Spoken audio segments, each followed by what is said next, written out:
Hi guys. So ಇವತ್ತಿನ episode ಹೇಗಿತ್ತು?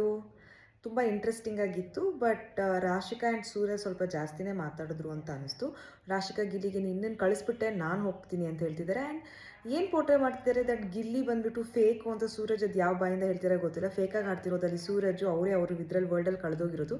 ಗಿಲ್ಲಿ ಇರೋದನ್ನ ಇದ್ದಂಗೆ ಹೇಳ್ಕೊಂಡು ನ್ಯಾಯವಾಗಿ ಆಡ್ಕೊಂಡು ಕರೆಕ್ಟಾಗಿ ಆಡ್ಕೊಂಡಿರೋದು ಗಿಲ್ಲಿನೇ ಫೇಕ್ ಅಂತಿದ್ದಾರೆ. ಅಲ್ಲಿ ಫೇಕ್ ಆಡ್ತಿರೋರನ್ನ ಸರಿ ಅಂತಿದ್ದಾರೆ. ಸೊ ಅವ್ರಿಗೆ ಅದೇನು ಬುದ್ಧಿ ಇದೆಯೋ ನನಗೆ ಗೊತ್ತಿಲ್ಲ.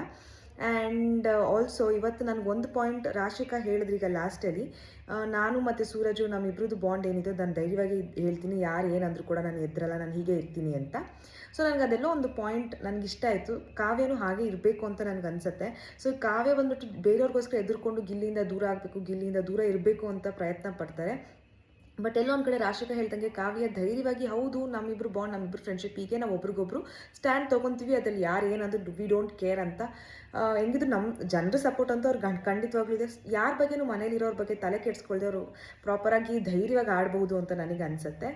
ಅಪಾರ್ಟ್ ಫ್ರಮ್ ದಟ್ ಇವತ್ತು ಗಿಲ್ಲಿ ಮಾತ್ರ ಎಲ್ರಿಗೂ ಸಖತ್ತಾಗಿರೋ ಆನ್ಸರ್ಸ್ ಕೊಟ್ಟರು. ಯಾರಿಗೂ ಎದುರೇ ನಾನು ಗಿಲ್ಲಿ ಮುಂದೆ ಯಾರ ಕೈಲೂ ಮಾತಾಡೋಕ್ಕೂ ಆಗಲಿಲ್ಲ. ಸೂರಜ್ ಆಗಲಿ, ರಾಶಿಕಾ ಆಗಲಿ, ರಕ್ಷಿತಾ ಆಗಲಿ, ಒಬ್ರದ್ದು ಉಸಿರಿರಲಿಲ್ಲ. ಸೊ ಗಿಲ್ಲಿ ಮಾತೇ ಫೈನಲ್ ಆಯಿತು. ಸೊ ಇವತ್ತು ಸಖತ್ತಾಗಿತ್ತು ಎಪಿಸೋಡು, ತುಂಬ ಇಂಟ್ರೆಸ್ಟಿಂಗ್ ಆಗಿತ್ತು. ಸೊ ನಿಮಗೆ ಹೇಗಿತ್ತು, ನಿಮಗೆ ಹೇಗೆ ಅನಿಸ್ತು ಅಂತ ನನಗೆ ಕಾಮೆಂಟ್ ಸೆಕ್ಷನಲ್ಲಿ ತಿಳಿಸಿ. Good night.